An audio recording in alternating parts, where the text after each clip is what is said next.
پاکستان تحریک انصاف پی P 148 UC 42 کے صدر Shalimar zone markets board ظفر اسلم خان کی قیادت میں جشن آزادی کی تقریب کا اہتمام کیا گیا، جس میں مہمان خصوصی Chaudhry Karamat Gujjar, coordinator P P 148 Muhammad Asim Mughal اور Syed Adeel Zaidi focal person Shalimar zone اور ٹائیگر فورس کے نوجوانوں نے بڑی تعداد میں شرکت کی اور جشن آزادی کا کیک کاٹا۔ جشن آزادی کی تقریب کے موقع پر ظفر اسلم خان کا کہنا تھا کہ قائد اعظم محمد علی جناح کے بعد وزیر اعظم عمران خان کا جو ویژن ہے اسے جاری و ساری رکھیں گے۔ دوستوں کا، بھائیوں کا ایک ہی عزم ہے کہ ہم نے انشاءاللہ تعالی خان صاحب کے ویژن کو آگے لے کے چلنا ہے۔ خان صاحب کے ویژن میں وہ ساری چیزیں ہیں جو قائد اعظم ہمارے قائد چھوڑ کر گئے تھے۔ ٹائیگر فورس کے نوجوان فوکل پرسن شالیمار زون سید عدیل زیدی کا اس حوالے سے کہنا تھا،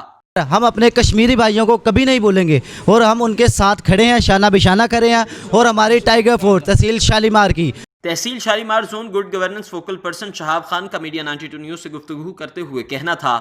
میں تمام پاکستانی قوم کو مبارکباد پیش کرتا ہوں کہ آج کے دن 1947 کو پاکستان آزاد ہوا اور انشاءاللہ تعالی یہ رہتی دنیا تک قائم دائم رہے گا۔ تقریب کے اختتام پر ملک و قوم اور پاک فوج کے شہداء کے لیے دعائیں بھی کی گئیں۔ کیمرہ مین عدنان حسن کے ساتھ میاں کاشف، میڈیا 92 لاہور۔